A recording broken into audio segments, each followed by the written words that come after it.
This is a Power 98.7 podcast. Now we're talking. Subscribe to Power 98.7 podcasts in iTunes or wherever you get your podcasts. There's more on power987.co.za. Miyelani Holeni is back with us. I hope you can hear us now, sir. How are you? Loud and clear. And beautiful. DK, and good afternoon to the listeners as well. Beautiful, beautiful. What were your impressions and your disappointments with regards to the budget speech? Yes, I'm loud and clear. I can hear you. Yeah. I'm saying, what were your impressions about the speech? Well, I think that my standard response would be to say the job of the finance minister is never to inspire, but it's to make sure that there's discipline in the system. Mm-hmm. The minister did his best to strike a balance between many competing aspects that he should have at least satisfied. On the other side, there's the social package. On the other side is having to grow the economy. The speech in itself was nothing magical. It was nothing of surprise, because he had to at least walk a tightrope, and testimony to the fact that he has had to come up with the idea, or at least the initiative, of dipping into the gold reserve exchange that he's going to use to balance the shortfall of the budget. So that speaks to the deficits that the minister had to deal with. Let's talk about the two-pot system. I mean, in football terms, I mean, what does it mean? Well, the two-pot system in the pension funds, industry is that a background to the issue is a lot of people lately have left their jobs so that they can access their pension funds to pay off debts or to acquire whatever assets or to meet whatever goals that they would want to meet in their life. And when they retire, they don't have any retirement income for them to live on. And hence, they may even become now a burden of the state, where once they had excellent jobs where they could have at least had a pension to live on. So the minister, in his wisdom, and of course, the portfolio committee for finance, has come up with the two-pot system to divide people who are cashing out on pensions, or at least, the pension must have a savings portion, which 1/3 of that pension goes into a savings portion where it continues to accumulate and grow.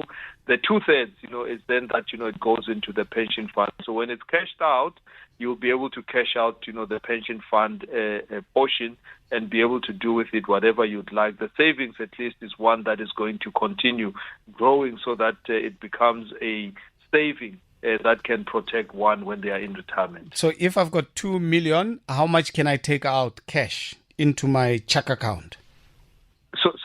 So roughly, if you look at, the law of 2/3 in this case, is that, you should be able to put away 666,000. The rest of, it, which may be around 1.333 million, is one that, you can be able to access, within there. So that is kind of, the balance that is being struck. So Mbulelo said earlier that I must ask you, because he said he wanted to know about people who do their own retirement savings and pay themselves in their private capacity. Will that apply as well? And if so, how? Well, there are many ways to save towards a pension. So you can take the whole ambit of people putting money into a fixed deposit, which is the most common, aspect, where they put their money over a long-term basis. That is one way that, they can also access or at least request the bank to pay the interest, such that they live on that interest and not touch the capital amount. There's also investing or at least putting money in retirement annuities, of which it would behave as if it's a pension fund, but it's already taxed, so that at the end of the period, the tax has already been deducted. Some put that money in unit trust, and then the pension or the classical pension funds, which is your provident funds, and so on. So there are many ways that one can at least save towards the retirement. And I think classical, or the simplest one, is putting money away in a fixed deposit in a bank to earn interest, but over a long-term basis, such that, you live off the interest and not touch the capital from that money until there is a requirement to do so. So that is how, at least, you can dissect or at least cut up, the way that, retirement savings But let me add, TK, South Africa, we have a very low savings culture. Yes. And I think it's one of the things that, the two-pot system is being put in place to try and remedy.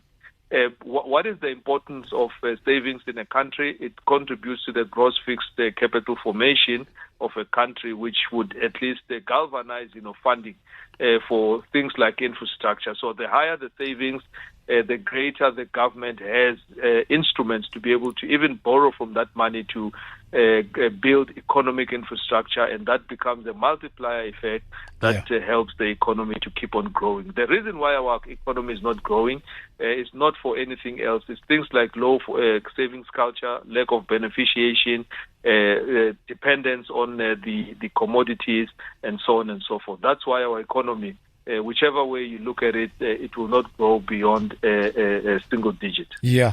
Are you worried at all that because of the kind of economy that we find ourselves in, you have a SARS that under-collected by, I think the minister said 57 billion rands, and, even though the minister spoke about, reforms that would yield an additional 8 billion rands in corporate tax revenue in 2026, 2027? Look, we are in the years of shortage, and I'll put it perhaps, in vernacular. Shorter, you start looking at all other sources, that, can at least, close, that particular deficit. So I think the story for the minister could be a storm in a teacup. Really, I think, yes, 15 billion, 8 billion goes a long way, but the missed opportunities that, we are seeing on the other side, or on the upside, of how the economy could be restructured such that 8 billion does not become a material, even in a speech such as the final speech of the sixth administration. So I think the issue here is that let's not take our eyes off the ball. SARS is doing the best that it can do.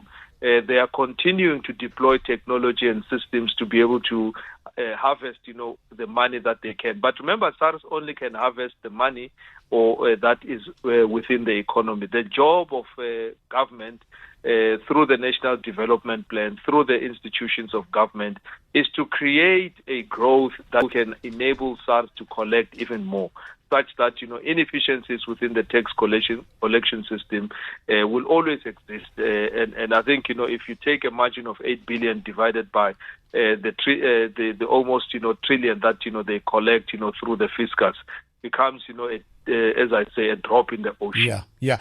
Quickly before I let you go, because we've run out of time, I would have expected the minister to go further in terms of, rescuing state-owned enterprises or announcing plans around the state-owned enterprises. I only heard him speaking in passing about Eskom, and, the little bit of detail I had was on Transnet, the 27 billion rands plus the roadmap that they have put together. But the rest, I did not get anything, Miyelani. Quickly, Tike, there are about over 750 parastatals in South Africa. Did you know that? Did the listeners know that? Yeah. And we are concerned combination of provincial and others, yeah. Absolutely. We are concerned with one of the ones that used to function so well in the latter days. Yeah. Once Eskom had a credit rating above sovereign. Many of us perhaps will not know or remember that. Transnet as well had a great credit rating.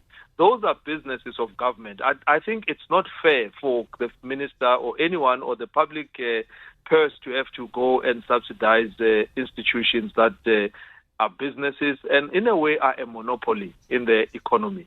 So in terms of how they should approach things, they need to restructure their balance sheets. They need to go to the financial institutions and go and borrow what they need to borrow, and at least be subjected to the stringent covenant of financial institutions. So I think what has been happening is that each SOE or SOC knows that they'll be bailed out. I think this is tough love. This is the era of tough love. And it's an era of shortage, which there is not enough to go and just rescue an SOC so that they can pay salaries or they can pay whatever. The Treasury should be bailing out institutions that want to create a growth and growth within the economy. So I think for where we are, there's not much to go around, and I think that is the reality of where things are at. Got you. Thank you so much, sir, for your lucid explanations on some of these very important issues. We really appreciate it, as always. You've been listening to a Power 98.7 podcast. For more podcasts, visit power987.co.za or subscribe wherever you get your podcasts.